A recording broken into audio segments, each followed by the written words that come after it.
ನಮಸ್ಕಾರ, ಶುಭೋದಯ. ಸಂಕಲ್ಪ ಸಿದ್ಧಿ ವಿಶೇಷ ಕಾರ್ಯಕ್ರಮಕ್ಕೆ ತಮ್ಮೆಲ್ಲರಿಗೂ ಆತ್ಮೀಯ ಸ್ವಾಗತ ಹೇಳ್ತಾ ಇರೋದು ನಾನು ಅನುಷಾ. ಇದೇ ಆಗಸ್ಟ್ 14ನೇ ತಾರೀಕು ಕುಬೇರ ಸಭೆ ಕಾರ್ಯಕ್ರಮ ನಡೀತಾ ಇದೆ. ನಿಮ್ಮ ಆಸೆಗಳು ಕನಸುಗಳನ್ನ ನನಸು ಮಾಡ್ಕೊಳ್ಬೇಕು, ಜೊತೆಗೆ ನಿಮ್ಮ ಭಾಗ್ಯದ ಸಂಖ್ಯೆನ ತಿಳ್ಕೊಳ್ಬೇಕು ಅಂತಂದರೆ ಈ ಒಂದು ಕುಬೇರ ಸಭೆ ಕಾರ್ಯಕ್ರಮದಲ್ಲಿ ನೀವು ಪಾಲ್ಗೊಳ್ಬಹುದು. ಇದು ಬಹಳನೇ ವಿಶೇಷವಾಗಿರುವಂಥ ದಿನದಂದು ನಡೀತಾ ಇರುವಂಥದ್ದು.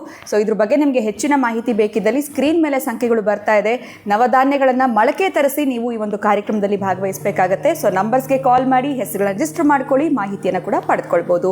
ಇನ್ನು ಕಾರ್ಯಕ್ರಮದಲ್ಲಿ ನಮ್ಮ ಜೊತೆ ಇದ್ದಾರೆ ಸ್ಪಿರಿಚುವಲ್ ಗುರು ಡಾಕ್ಟರ್ ವಿಷ್ಣುದತ್ತ ಗುರುಜಿಯವ್ರನ್ನ ಇವತ್ತಿನ ಕಾರ್ಯಕ್ರಮಕ್ಕೆ ಬರ್ಮಾಡ್ಕೊಳ್ಳೋಣ. ನಮಸ್ತೆ ಗುರುಗಳೇ, ಶುಭೋದಯ. ಕಾರ್ಯಕ್ರಮಕ್ಕೆ ಆತ್ಮೀಯ ಸ್ವಾಗತ. ಶ್ರಾವಣ ಮಾಸ ಬಂತು ಅಂತಂದರೆ ಹಬ್ಬಗಳ ಸಾಲು, ಸಾಕಷ್ಟು ವಿಶೇಷತೆಗಳ ಬಗ್ಗೆ ನಮಗೆ ತಿಳಿಸ್ಕೊಟ್ಟಿದ್ರಿ. ಇನ್ನು ಈ ನಾಗ ಪಂಚಮಿ ಬರೋದಕ್ಕಿಂತ ಮುಂಚೆ ನಮಗೆ ನಾಗ ಚೌತಿ ಬರುತ್ತೆ ಅಂತ ಹೇಳ್ಬೋದು. ಇದರ ಒಂದು ವಿಶೇಷತೆ ಏನು, ನಾಳೆ ಇರೋದ್ರಿಂದ ಯಾವ ರೀತಿ ನಾವು ಆಚರಣೆ ಮಾಡಬೇಕು, ಏನಾದರೂ ಪ್ರಿಪ್ರೇಷನ್ಸ್ನ ಮಾಡ್ಕೊಳ್ಬೇಕಾಗತ್ತಾ? ಸೊ ಈ ನಾಗಪ್ಪನ ಪೂಜೆಯನ್ನು ಯಾರೆಲ್ಲ ಮಾಡಬಹುದು, ಇದ್ರ ಬಗ್ಗೆ ತಿಳಿಸ್ಕೊಡಿ ಗುರುಗಳೇ. ಓಂ ವಿಶ್ವಸ್ಮಯ ನಮಃ. ಪ್ರೀತಿಯ ಬಂಧುಗಳೇ, ನಾಗಚೌತಿ, ನಾಗನಿಗೆ ಕೃತಜ್ಞತೆ ಸಲ್ಲಿಸೋದೇ ನಾಗಚೌತಿ. ಎಂತಹದ್ದಕ್ಕಾಗಿ ಕೃತಜ್ಞತೆ ಸಲ್ಲಿಸೋದು ಅಂತಂದರೆ, ನಮ್ಮ ದೇಹದಲ್ಲಿ ಬೆನ್ನುಮೂಳೆಯೊಂದಿಗೆ ಸುಪ್ತವಾಗಿ ಈ ಮೂಲಾಚಕ್ರದಲ್ಲಿ ಸುಪ್ತವಾಗಿ ನಿದ್ರಿಸ್ತಾ ಇರುತ್ತೆ ಅದು. ಆಮೇಲೆ ನಾವು ತಿಂತಕ್ಕಂತಹ ಪದಾರ್ಥದಲ್ಲೂ ಕೂಡ ಆ ಒಂದು ಪುರುಷರಿಗೆ ವೀರ್ಯದಲ್ಲಿ ಕೂಡ ಆ ಒಂದು ನಾಗನ ರೂಪದಲ್ಲೇ ಇರ್ತಕ್ಕಂಥದ್ದು ಕೂಡ ಸರ್ಪದ ರೂಪದಲ್ಲಿ ಅಂತ ಹೇಳುತ್ತೆ. ಆದರೆ ಸರ್ಪಕ್ಕೆ ಪೂಜೆ ಮಾಡ್ತಕ್ಕಂಥದ್ದು, ಸರ್ಪ ಅನ್ನೋದು ಅದೊಂದು ಎನರ್ಜಿ, ಸರ್ಪ ಅನ್ನೋದು ಅದೊಂದು ಶಕ್ತಿ. ಆ ಶಕ್ತಿಗೆ ರೈತ ಕೆಲಸ ಮಾಡಬೇಕಾದ್ರೆ ಅವನ ಜೊತೆಯಲ್ಲಿ ಯಾವಾಗಲೂ ಇರುತ್ತೆ, ಅದರದ್ದೇ ಬಿಡಾರ ಅದು. ಹಾಗಾಗಿ ಮಳೆ ಬರಲಿಕ್ಕೆ ಕಾರಣ ಅಂತ ಕೆಲವು ಕಡೆ ಹೇಳ್ತಕ್ಕಂಥದ್ದು ಇರುತ್ತೆ. ಜೊತೆಗೆ ಈ ಭೂಮಿಯನ್ನು ಹೊತ್ತಿರ್ತಕ್ಕಂತಹದ್ದು ಕೂಡ ಆ ನಾಗ ಆದ್ದರಿಂದ.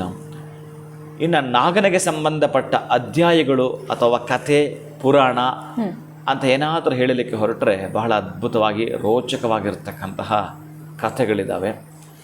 ಆಮೇಲೆ ಕಥೆ ಕೇಳೋದ್ರಿಂದಲೂ ಕೂಡ ಅವರಿಗೆ ಪಾಪಭೂಯಿಷ್ಠವಾಗಿರ್ತಕ್ಕಂತಹದ್ದು ಏನಿದ್ದರೂ ಪರಿಹಾರವಾಗುತ್ತೆ ಅಂತಲೂ ಕೂಡ ಇರುತ್ತೆ. ಕಥೆ ಕೂಡ ಒಬ್ಬ ಅಧಿದೇವತೆ ಇರುತ್ತಾಳೆ. ಹಾಗಾಗಿ ಅಂತಹ ನಾಗನಿಗೆ ಸಂಬಂಧಪಟ್ಟ ಹಾಗೆ ಏನೆಲ್ಲ ಕೂಡ ನೀವು ತಿಳಿದುಕೊಳ್ತೀರೋ, ನಾಗನ ಸಂಬಂಧವಿಲ್ಲದೇ ಇರತಕ್ಕಂತಹ ಯಾವ ದೇವತೆಯೂ ಇಲ್ಲ. ಶಿವನಿಗೆ ಆಭರಣವಾಗಿ ಕೊರಳಲ್ಲಿರುವಂಥದ್ದು, ಮಹಾವಿಷ್ಣುವಿಗೆ ಹಾಸಿಗೆಯಾಗಿ ರಕ್ಷಣಾತ್ಮಕವಾಗಿರ್ತಕ್ಕಂತಹದ್ದು, ಇನ್ನು ಕೃಷ್ಣ ನೃತ್ಯವನ್ನು ಮಾಡ್ತಕ್ಕಂತಹದ್ದು ಏನಿದೆಯೋ, ಅವನು ಬಾಲವನ್ನು ಹಿಡಿದುಕೊಳ್ತಾ ಅದರ ಹೆಡೆ ಮೇಲೆ ಪಾದದಿಂದ ತುಳಿತಿರ್ತಕ್ಕಂತಹದ್ದು, ಮರ್ದನವನ್ನು ಮಾಡ್ತಿರ್ತಕ್ಕಂತಹದ್ದು. ಇನ್ನು ನಾಗ ದೇವತೆಗಳು, ಪ್ರತಿಯೊಂದು ದೇವತೆಯಲ್ಲೂ ಕೂಡ ನಾಗನ ಸಂಬಂಧ ಇದ್ದೇ ಇರುತ್ತೆ. ಅಂತಹ ವಿಶೇಷತೆ ಇದೆ.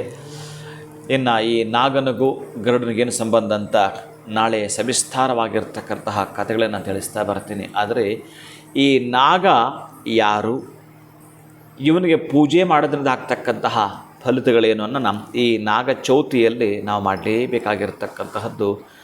ಮನೆಯಲ್ಲಿ ಮಕ್ಕಳಿಗೆ ಕಿವಿ ನೋವು ಬರ್ತಾ ಇದ್ದು, ಆ ಕಿವಿಯಲ್ಲಿ ಒಂದು ರೀತಿಯ ಶಬ್ದನೂ ಬರ್ತಾ ಇರುತ್ತೆ, ಶಬ್ದ, ಒಂದು ರೀತಿ ರಕ್ತಸ್ರಾವ ಆಗ್ತಾ ಇರುತ್ತೆ, ಅದನ್ನು ಕಿವು ಅಂತಲೂ ಕೂಡ ಕರೀತಾರೆ. ಅದು ಡಾಕ್ಟರ್ ಬಳಿ ತೋರಿಸಿದ್ರು ಕೂಡ ನಿವಾರಣೆ ಆಗೋದಿಲ್ಲ.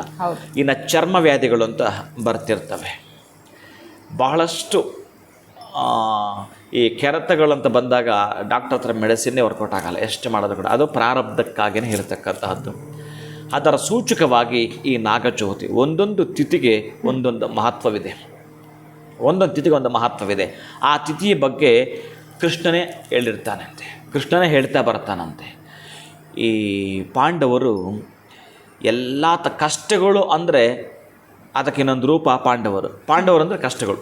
ಅಷ್ಟು ತರಹದ ಕಷ್ಟಗಳು ಅನುಭವಿಸಿ ಸಾಕಾಗಿ ಕೃಷ್ಣ ಬಂದ ಕೂಡಲೇ ಅವನ ಪಾದದ ಮೇಲೆ ಬಿದ್ದು ಹತ್ತು ಬಿಡ್ತಾರೆ, ಗೋಳು ಇದ್ಬಿಡ್ತಾರೆ. ಯಾಕೆ ಸ್ವಾಮಿ, ನಾವೇನು ತಪ್ಪು ಮಾಡಿದ್ರೆ ನಮಗೆ ಈ ಕಷ್ಟಗಳು ಅಂತ. ಅವೆಲ್ಲ ತದನಂತರ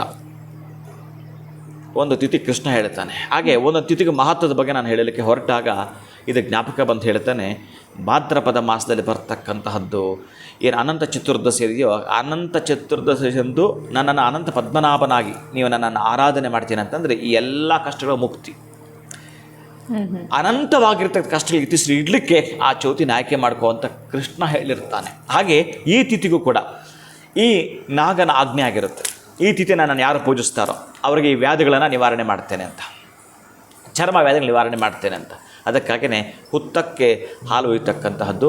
ಆಮೇಲೆ ಗೆಜ್ಜೆ ವಸ್ತ್ರ ಬಹಳಷ್ಟು ಪಾತ್ರ ವಹಿಸಿರುತ್ತೆ. ಇಲ್ಲಿ ನೀವಿಲ್ಲಿ ಅಶ್ವತ್ಥ ಕಟ್ಟೆ ಅಂತ ಬರುತ್ತಲ್ಲ, ಆ ಅಶ್ವತ್ಥ ಕಟ್ಟೆ ಇರ್ತಕ್ಕಂತಹ ನಾಗರಗಳಿಗೆ ಕ್ಷೀರಾಭಿಷೇಕವನ್ನು ಮಾಡ್ತಾ ಈ ದಿವಸ ನೀವು ಗೆಜ್ಜೆ ವಸ್ತ್ರವನ್ನು ಅರ್ಪಣೆ ಮಾಡ್ತೀನಿ ಅಂತಂದರೆ, ನೀವು ಒಂದು ತೆಂಗಿನಕಾಯಿ ಹೊಡೆದು ಅಲ್ಲಿ ನೈವೇದ್ಯಕ್ಕಾಗಿ ಇಡ್ತೀನಿ ಅಂತಂದರೆ, ಒಂದು ದೊನ್ನೆಯಲ್ಲಿ ಹಾಲು ಇಡ್ತೀನಿ ಅಂತಂದರೆ ಬಹುಶಃ ಸರ್ವಶ್ರೇಷ್ಠವಾಗಿರ್ತಕ್ಕಂಥ ವ್ರತವನ್ನು ನೀವು ನೇಮ. ಅಂದರೆ ಇಲ್ಲಿ ಸ್ವಲ್ಪ ಸಂಸ್ಕೃತಕ್ಕೆ ಸಂಬಂಧಪಟ್ಟ ಶ್ಲೋಕಗಳು ಅಷ್ಟಾಗಿ ನಮಗೆ ಎಳೆದಿದ್ದರೂ ಕೂಡ ಮಾನಸಿಕವಾಗಿ ನಾನು ಈ ನೋವಿಂದ ಬಳಲ್ತಿದ್ದೇನೆ, ಈ ನೋವಿಂದ ನನ್ನನ್ನು ಪಾರು ಮಾಡು ಅಂತ ಹೇಳಿ ಆ ನಾಗನಿಗೆ ನೀವು ಸಂಕಲ್ಪ ಮಾಡಿಕೊಂಡು ಒಂದು ಪ್ರಾರ್ಥನೆ ಮಾಡಿದ್ರು ಕೂಡ ಅದರಿಂದ ನಿಮಗೆ ಹೊರಗೆ ತರುತ್ತಾರೆ ತೃಪ್ತಿಯಾಗಿ. ಯಾಕಂದರೆ ಈ ಭೂಮಂಡಲವನ್ನು ಹೊತ್ತಿರತಕ್ಕಂಥದ್ದೇ ನಾಗನಾದ್ದರಿಂದ ಬಹಳ ವಿಶೇಷತೆ ಇದೆ ಇದಕ್ಕೆ. ಅದಕ್ಕಾಗಿ ಈ ಪೂಜೆಯನ್ನು ಒಂದು ಮಾಡಿಕೊಂಡ್ರೂ ಕೂಡ ಅತ್ಯಂತ ಅದ್ಭುತವಾಗಿರೋ ಫಲವನ್ನು ಆ ಒಂದು ನಾಗ ನಿಮಗೆ ಕರುಣಿಸ್ಕೊಡ್ತಾರೆ. ಖಂಡಿತ ಗುರುಗಳೆಲ್ಲ ಒಂದು ಕಡೆ ಆರೋಗ್ಯದ ಸಮಸ್ಯೆಗಳು ಅಥವಾ ಕಿವಿ ನೋವಿನ ಸಮಸ್ಯೆಗಳು, ಸ್ಕಿನ್ ರಿಲೇಟೆಡ್ ಪ್ರಾಬ್ಲಮ್ಸಿಂದ ಹೊರಗಡೆ ಬರಬೇಕು ಅಂತಂದರೆ ಮೆಡಿಕಲಿ ಕೂಡ ಸಾಕಷ್ಟು ಜನಕ್ಕೆ ಆಗಿರೋದಿಲ್ಲ. ಆದರೆ ಈ ನಾಗ ಚೌತಿಯ ದಿನ ನಾವು ಯಾವ ರೀತಿ ಆಚರಣೆ ಮಾಡಬೇಕು ಅಂತ ತಿಳಿಸಿದ್ರಿ. ಮತ್ತೊಂದು ಪ್ರಶ್ನೆ ಏನು ಅಂತಂದರೆ, ಸಾಕಷ್ಟು ಜನ ಕರೆ ಮಾಡಿ ಕೇಳ್ತಾ ಇದ್ದಾರೆ, ಕುಬೇರ ಸಭೆ 14ನೇ ತಾರೀಕಿದೆ, ನವಧಾನ್ಯಗಳನ್ನು ಮೊಳಕೆ ತರಿಸಿ ಬರಬೇಕು ಅಂತ ನಾನು ತಿಳಿಸ್ತಾ ಇದ್ದೀನಿ ಪ್ರತಿಯೊಂದು ವಿಡಿಯೋನಲ್ಲಿ ಕೂಡ. ದೂರದವರುಗಳಿಂದ ಬರೋರು ಹೇಗೆ ತರುವಂಥದ್ದು, ಈ ಒಂದು ಪ್ರಶ್ನೆಯನ್ನು ಇಡ್ತಾ ಇದ್ದಾರೆ. ಸೊ ಅವರಿಗೆ ಇನ್ನು ಮುಂದೆ ನಾನು ಏನು ಹೇಳಬೇಕಾಗತ್ತೆ, ಯಾಕಂದರೆ ಈ ಒಂದು ವೆದರ್ ಕೂಡ ಮಳೆಗಾಲ ಆಗಿರೋದ್ರಿಂದ ಸ್ವಲ್ಪ ಕಷ್ಟಗಳಾಗತ್ತೆ. ಬಿಕಾಸ್ ನೀವು ವಿಡಿಯೋದಲ್ಲಿ ಕೂಡ ತಿಳಿಸಿದ್ರಿ, ಅದನ್ನು ನೋಡಿದ್ರೆ ಗೊತ್ತಾಗತ್ತೆ ಹೇಗಾಗತ್ತೆ ಅವ್ರಿಗೆ ಇನ್ ಫ್ಯೂಚರ್ನಲ್ಲಿ ಅಂತ. ಸೊ ಏನು ಹೇಳ್ತೀರಾ ಅವರುಗಳೇ? ಅಂಕುರ ಅನ್ನೋದು ಶುಭ ಸೂಚಕ. ಯಾಕಂದರೆ ಅವರಿಗೆ ಬಂದ ಮೇಲೆ ಆ ಕೆಲಸ ಆಗಬೇಕು ಅನ್ನೋದು ನಮ್ಮ ಸಂಕಲ್ಪ ಆಗಿರುತ್ತೆ. ಆ ದೂರದಿಂದ ಬರತಕ್ಕಂಥವರು ಮೊಳಕೆಯನ್ನು ಬಿಟ್ಟು ಬರೋವಂಥದ್ದು, ಅಂದರೆ ಅದಕ್ಕೆ ಪೂಜೆ ಮಾಡಿ ಬರ್ತಕ್ಕಂಥ. ಯಾಕೆಂತಂದರೆ ಮತ್ತೆ ನಾನು ನನ್ನಿಂದ ತೆಗೆದುಕೊಂಡು ಹೋಗ್ತಕ್ಕಂಥ ಒಂದು ಪದಾರ್ಥವನ್ನು ಅಲ್ಲಿ ಅವ್ರು ಹಿಡಬೇಕಾಗತ್ತೆ. ಅದಕ್ಕಾಗಿ ಅಂತಹ ಆ ಒಂದು ಅಂಕುರಾರ್ಪಣದ ನವಧಾನ್ಯಗಳನ್ನು ಮೊಳಕೆ ಬರೆಸಿ ತೆಗೆದುಕೊಂಡು ಬರಲಿಕ್ಕೆ ಆಗಲಿಲ್ಲ ಅಂತಂದರೆ ಮನೆಯಲ್ಲೇ ಅದನ್ನು ಮಾಡಿ ನೀವು ಬರಬೇಕು. ಎಷ್ಟರ ಮಟ್ಟಿಗೆ ಬಂದಿದೆ ಅಟ್ಲೀಸ್ಟ್ ಒಂದು ಫೋಟೋ ನೀವು ಬರಬೇಕಾದ್ರೆ ಅದನ್ನೊಂದು ಫೋಟೋ ತಂದು ಕೂಡ ಎಸ್ ನನಗೆ ಅದು ಗೊತ್ತಾಗ್ತಕ್ಕಂಥದ್ದು, ಎಸ್ ಏನಿದು ಇವ್ರಿಗೆ ಯಾಕೆ ಇವ್ರಿಗೆ ಆಗಬೇಕಾಗಿದೆ ಕೆಲಸಗಳು ಯಾಕೆ ಆಗಲಿಲ್ಲ ಅನ್ನಲಿಕ್ಕೆ, ಅದಕ್ಕೊಂದು ರೆಮಿಡಿ ಸೂಚಿಸಲಿಕ್ಕೆ ಅದು ಬೇಕಾಗಿರತಕ್ಕಂತಹ ಪದ್ಧತಿ ಆಗಿರುತ್ತೆ. ಅದಕ್ಕಾಗಿ ಯಾರಾದರೂ ತರಲಿಕ್ಕೆ ಆಗಲಿಲ್ಲ ಅಂತಂದರೆ ಅವರೊಂದು ಫೋಟೋ ತಂದು ಕೂಡ ಸಾಕವರು. ಖಂಡಿತ ಅವರುಗಳೇ, ಬಹುಶಃ ಇವಾಗ ಎಲ್ರಿಗೂ ಸಮಾಧಾನ ಆಗಿರುತ್ತೆ ಅಂತ ಹೇಳ್ಬೋದು. ಇದೊಂದು ಡೌಟ್ ಅಂತ ಕಾಡ್ತಾ ಇತ್ತು, ಕರೆಗಳನ್ನ ಮಾಡಿ ಕೇಳಿದ್ರು. ಬಹಳ ಧನ್ಯವಾದಗಳು ತಮಗೆ. ನಮಸ್ಕಾರ. ಹರೇ ಶ್ರೀನಿವಾಸ. ಸೊ ಕುಬೇರ ಸಭೆ ಕಾರ್ಯಕ್ರಮದಲ್ಲಿ ದೂರದವರುಗಳಿಂದ ಪಾಲ್ಗೊಳ್ತಾ ಇದ್ದೀವಿ. ಮೊಳಕೆ ತರಿಸಿರುವಂಥ ನವಧಾನ್ಯಗಳನ್ನ ತರಕ್ಕಾಗಲಿಲ್ಲ ಅಂತಂದರೆ ಅದರ ಬದಲಾಗಿ ನೀವೇನು ಮಾಡಬೇಕು ಅಂತ ಈ ವಿಡಿಯೋನಲ್ಲಿ ಗುರುಗಳು ತಿಳಿಸ್ಕೊಟ್ಟಿದ್ದಾರೆ. ಇವತ್ತಿನ ವಿಡಿಯೋ ತಮ್ಮೆಲ್ಲರಿಗೂ ಇಷ್ಟ ಆಗಿದೆ ಅಂತ ಭಾವಿಸ್ತಾ ಮತ್ತೊಂದು ಹೊಸ ವಿಚಾರದೊಂದಿಗೆ ಮುಂದಿನ ವಿಡಿಯೋನಲ್ಲಿ ತಮ್ಮನ್ನು ಭೇಟಿ ಮಾಡ್ತೀನಿ. ನಮಸ್ಕಾರ.